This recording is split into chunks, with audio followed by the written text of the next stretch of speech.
Hello, everyone. Welcome back to Nonviolence International's YouTube channel. I'm Catherine, and I'm so excited to be joined today by a fellow student at GW, Miss Khadija Khokhar. She's currently a sophomore studying international affairs, just as I am at GW. And it's actually very interesting. We're both involved in a very small program at GW our freshman year, the Women's Leadership Program. And I brought her here today to talk about her experience in climate activism, being a young woman of color and as a climate activist. I'm very excited to hear what she has to say.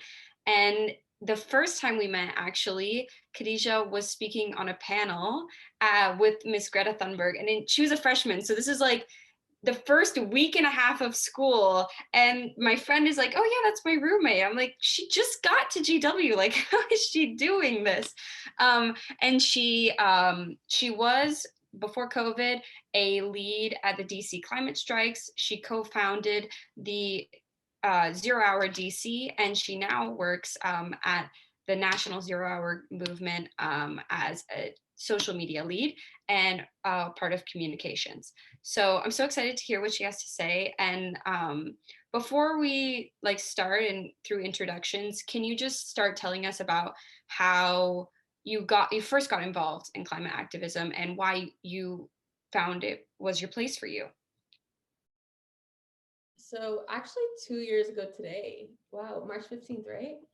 Yeah, 2 years ago today was actually my first climate strike that I spoke at and organized, or co-organized in Michigan, in Ann Arbor, Michigan. That was a long time ago. But I started organizing my junior or senior year of high school, and I began with a divestment team at the University of Michigan. So I live about 20 minutes from Ann Arbor, the University of Michigan, and they have been working for like many years now to get this school to divest from the fossil fuel industry. And as a junior, I joined their Climate Action Michigan team and their divest team, and we would just organize. We'd organize sit-ins, lobbies, teach-ins, to really put pressure on divestment. We've seen the same thing at GW. We've seen it happening all across the US, which is really exciting. But we were really just pushing for divestment. Has it still happened? Not completely. Are we hoping it will? Yes. And that's kind of where I started, and I met some really amazing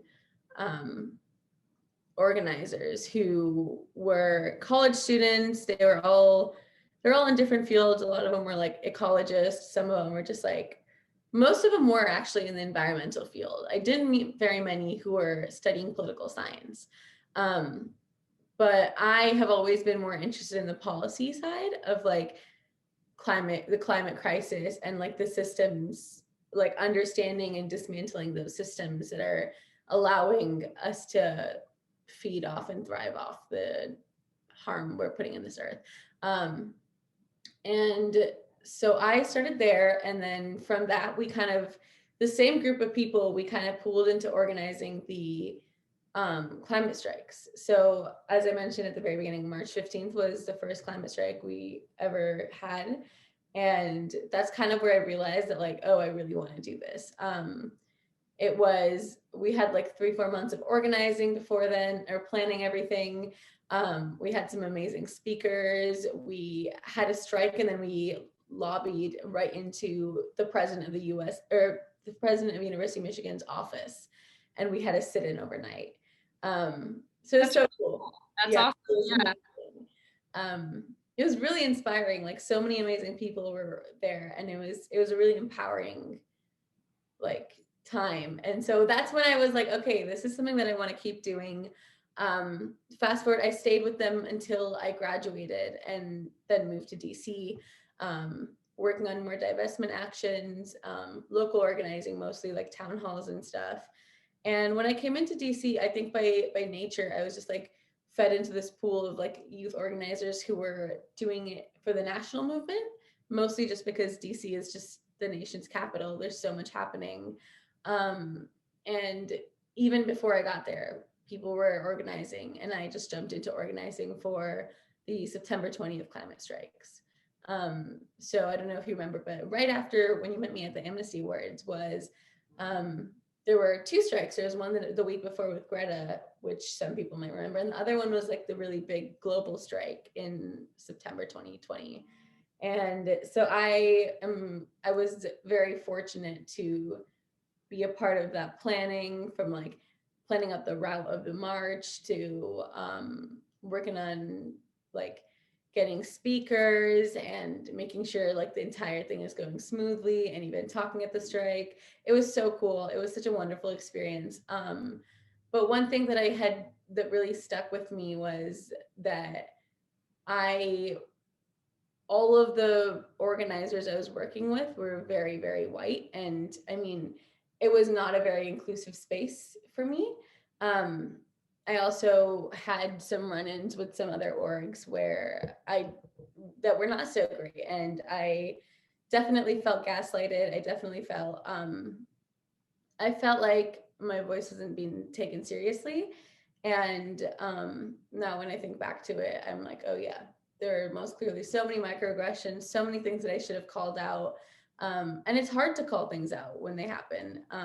It's hard to even notice when things happen. So it took a few friends to be like, hey, they're not treating you the best. And as a result, another friend of mine she's an amazing activist, she's from DC.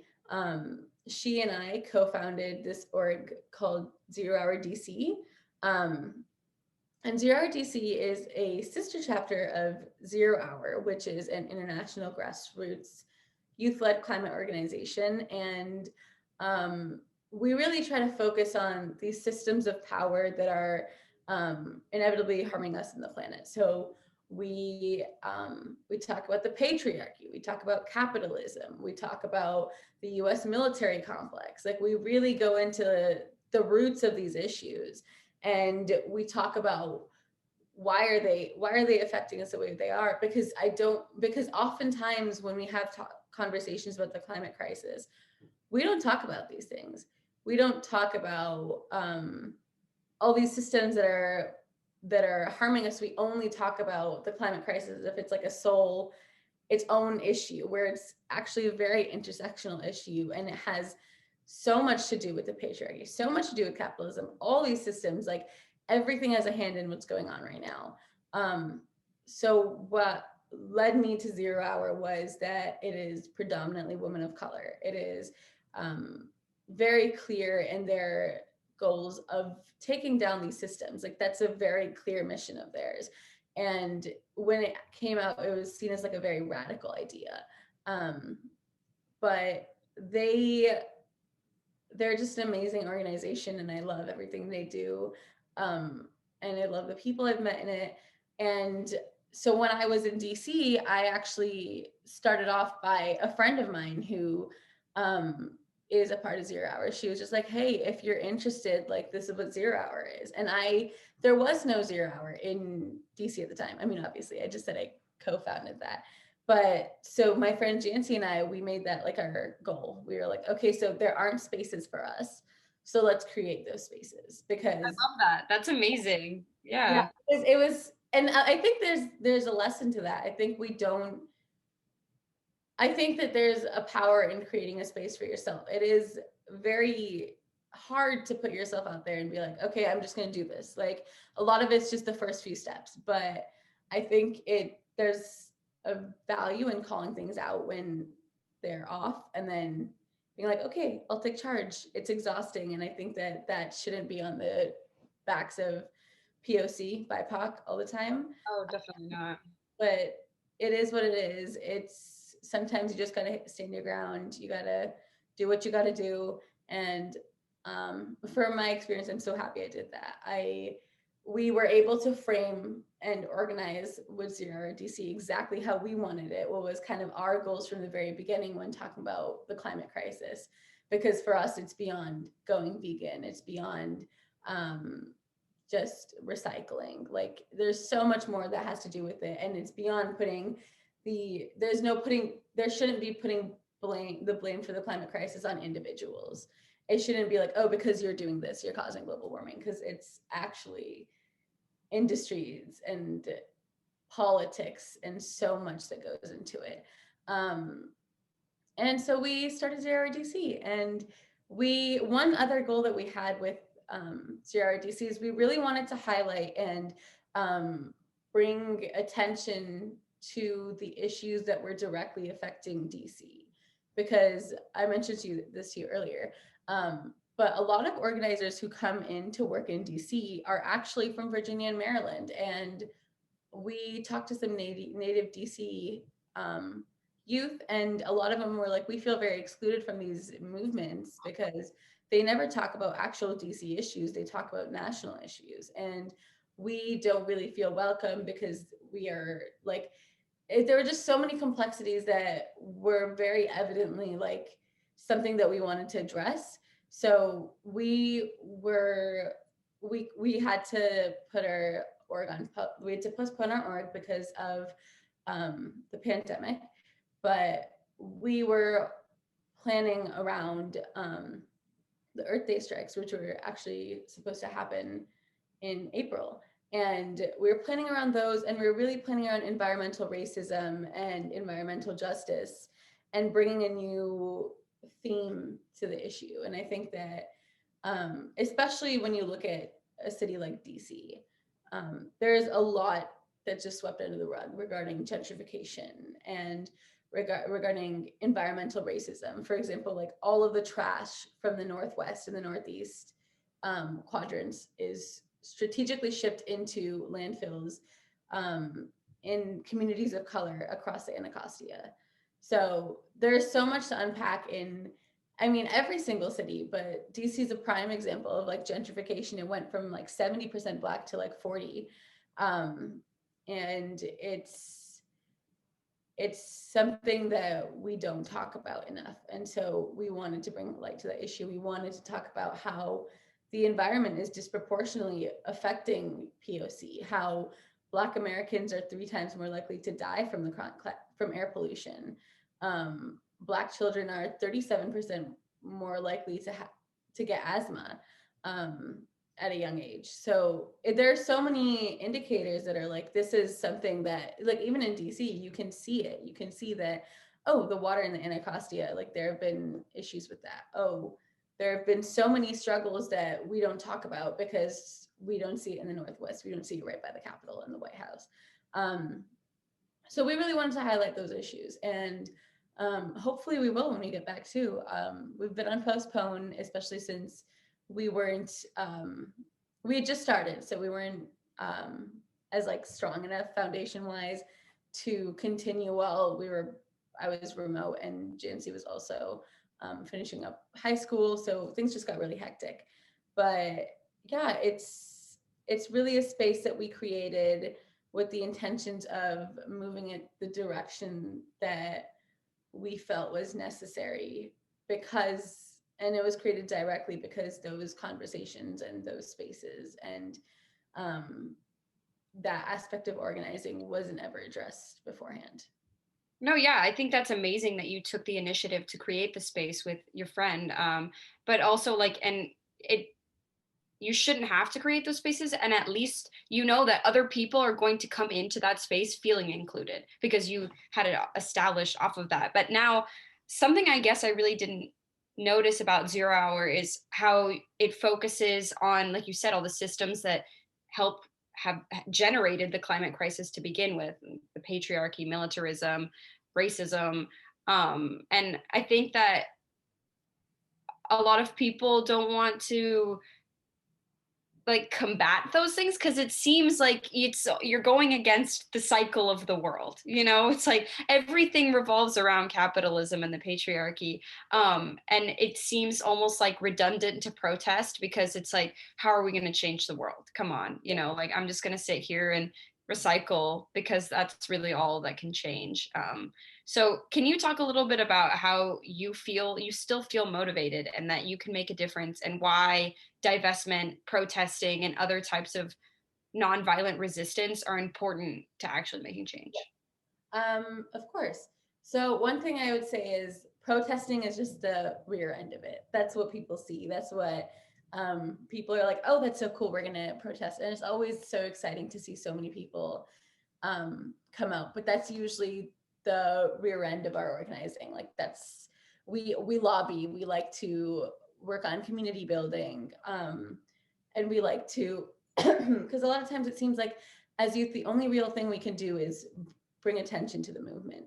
But even if you look at it just like that and see that, oh, these people are, what are they doing? What can they do? We've definitely pushed, the actions that Joe Biden has created against the climate crisis, which aren't that many, but like the very few that he has done since he's got into office are directly as a result of youth organizing. It's directly as a result of pressure that we have put on the government. And I think that there's, and the very fact that climate change was such a big conversation in the 2020 elections, I would say is directly because of youth organizing.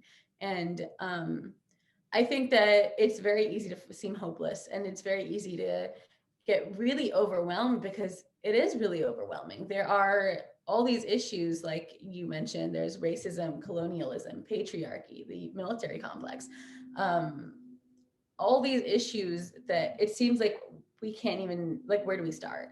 And it's the first step is understanding the intersectionality of the issue, because if you look at the climate crisis as solely an ecological crisis where it's solely, oh no, the turtles are dying, like save the turtles, if you solely look at it through one lens, you're actively hurting people who are affected through the other ways, if that makes sense. So for example, I mentioned this to you, but women are 40% more likely to be affected by the climate crisis. And you can see that with climate refugees, for example. You can see it with poverty. Women are more likely to go hungry. Women are more like, and that connects to food, and food connects to the climate crisis because we have shortages on food.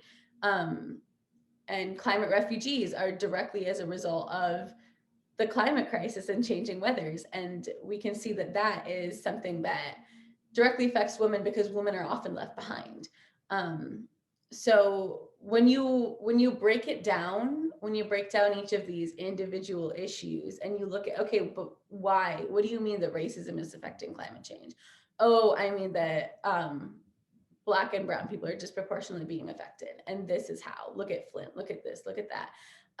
When you try to break it down and you look at these systems and how they're playing a role, not only across the world, but in your own backyards, that's when you start to understand how deeply rooted this issue is. And the only way that we can really create change and the only way that we can actually address this issue is to get to the roots of it. And so to really break it down and understand what's going on.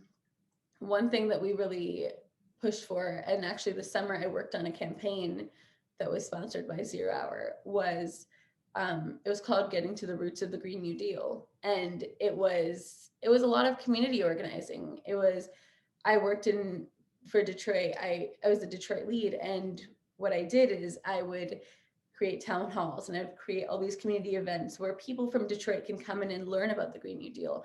And not only that, but they can learn about what it looks like in their own city. What would it look like played out near you? Because I think when people, like, for example, that ties into like the Green New Deal, when people learn about stuff like these solutions, there's a very daunting aspect to it. It's like, oh my God, they're going to take away our jobs. Oh my God, this is going to happen, X, Y, Z.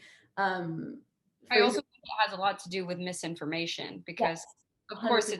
it's warped. They're like, no, I won't have a job. Well, Exactly. that's not really true at all. Exactly. So when we look at like the Green New Deal, for example, and when you break that down and you look at it in your city, you're like, oh, that's not so bad. That sounds like a reasonable ask. Oh yeah, I would like to, like the Green New Deal addresses the climate crisis in a very intersectional way. It addresses the need for a $15 minimum wage. It addresses the fact that you need a just transition for all people. And that includes BIPOC, because a lot of times Black, Indigenous, POC are completely left out of the equation. And so one unique thing about the Green New Deal that we actually push for the Green New Deal, and so does Sunrise and all these amazing orgs, is it creates a just transition, and it gives us a hopeful, like, it gives us an ideal of like, this is what we can do. And then there's a lot of organizing of, okay, how are we going to do it? And that's where organizing spaces come in. That's what we do. We call people, we talk to communities, we try to debunk misinformation. And a lot of times the best way you can get involved, and I say this to people who are feeling overwhelmed, the best way you can get involved is to look in your own backyard. See what's happening around you. If you live in Texas, be like, what was that snowstorm?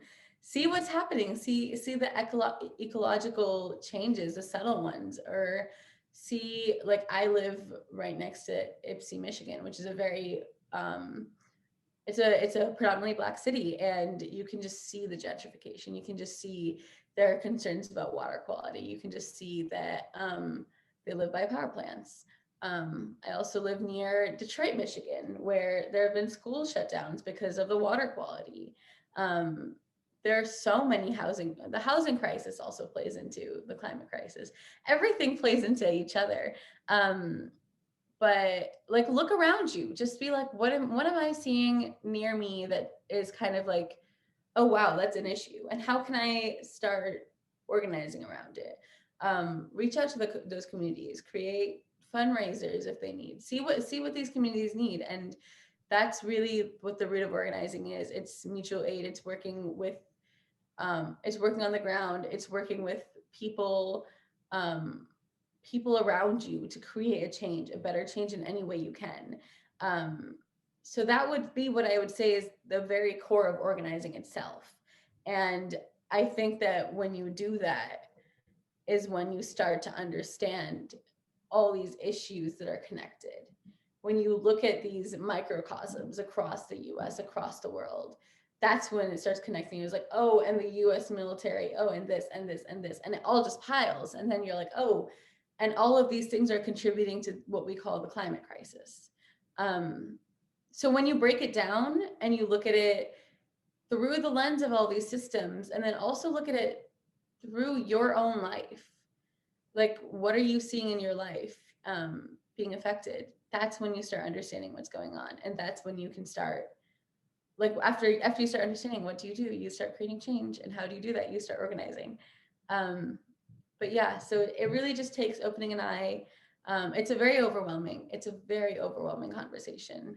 The climate crisis in general. There's a lot of climate anxiety that I would tell you almost every youth organizer feels, because you're always trying to fight and address this issue that seems like science says it's almost inevitable. Like, it seems like there's nothing we can do, but then you see little changes in your community. You meet amazing people who inspire you. There are little things that really push you and keep you going. But yeah, sorry, that was a long rant. No, yeah, that's absolutely amazing. And I think that's so true. And I guess I really also never realized that, yeah, protesting is the thing that everyone sees, but there's lots of things happening behind closed doors, like lobbying and community building, that you're not really seeing, but those are equally as important. That's how you make a lot of like very individualistic change. But can you talk about, beyond just like seeing these situations in your community and people becoming passionate about them, like I'm from Texas, and certainly lots of my family members were impacted, as were the rest of the state, by losing electricity, water. How can people get involved? How can they get involved in Zero Hour, and other things of that nature, and just in the climate crisis in general? So Zero Hour, if you go to our website, it's zerohour.org, just like one word. We have sister chapters. So just like there's one in DC, there are sister chapters across the world. I don't know for sure if there's one in Texas, but if not, create one with your friends. We have teach-ins that are like, what does it mean to get to the roots of the US military complex? What does it mean that to get to the, we call them getting to the roots of, but like, what is getting to the roots of the Green New Deal or the imperialism, like all these systems, right, that we talk about. What are they like? It's a toolkit that allows you to better understand what's happening in the climate crisis on the big scale, and then you can take all that and narrow it down and be like, okay, in Texas, I can see this happening here.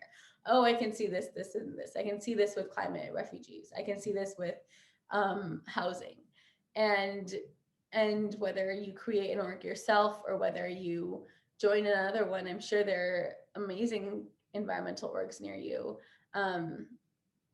It really just comes down to community building. Like that's the core of organizing in my, as I see it.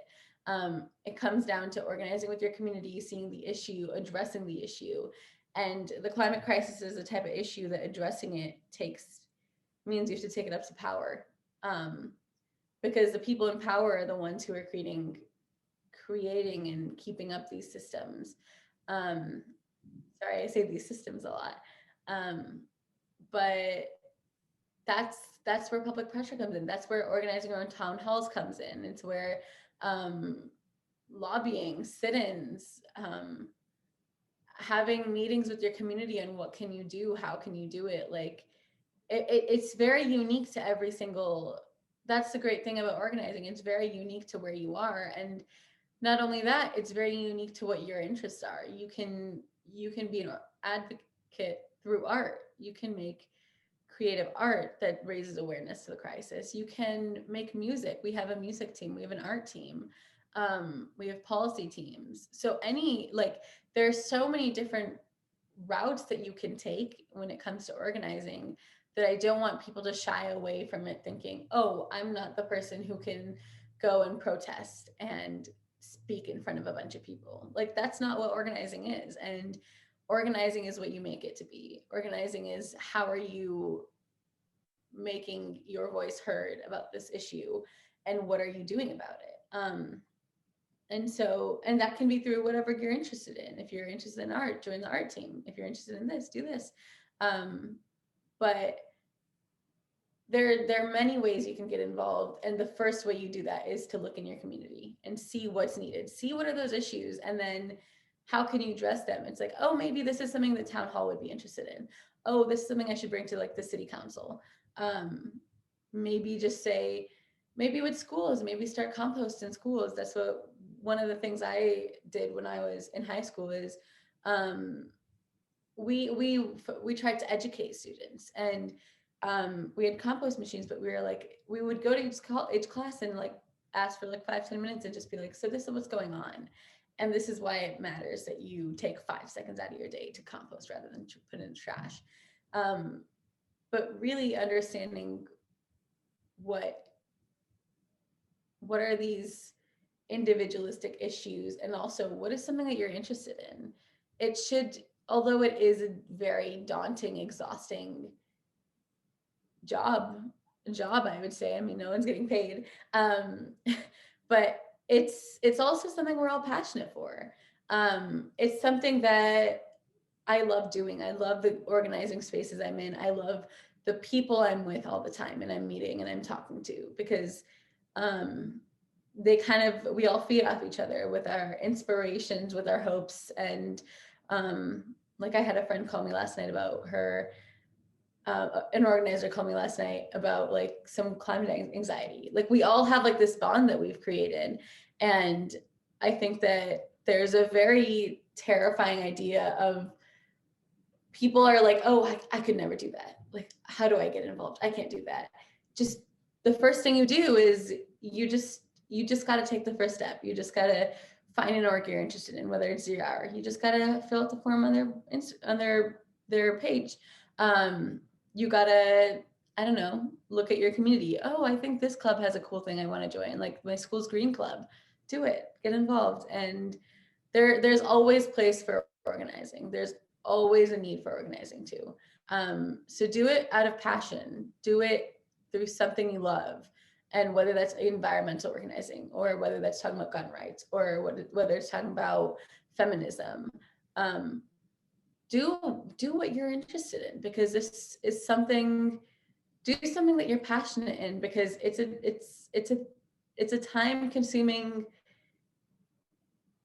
job, not job, but like it's a It's work, that's for it's sure. a job. Yeah. It's not a job by traditional means, but it's a job. It's a lot of work that goes into it. But so it's a lot of work that goes into it. So do it with something you're interested in, because that's just what makes sense. Um, but yeah.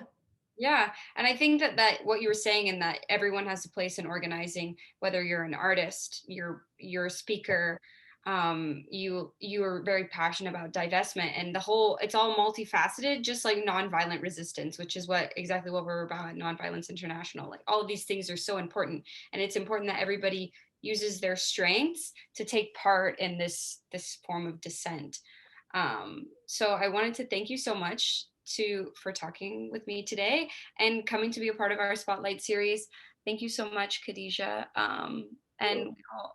I'm grateful for your work and the climate crisis. Thank you Uh, so much for highlighting it.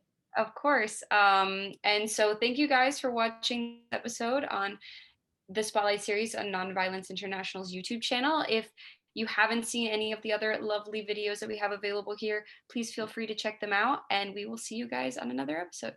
Thank you. Bye. If you think these conversations are important and would like to see them continue, please consider supporting Nonviolence International and the work that we do by subscribing to this YouTube channel and following us on social media. You can also help us make a change through donation. And remember, every little bit counts and can help build a world of nonviolence.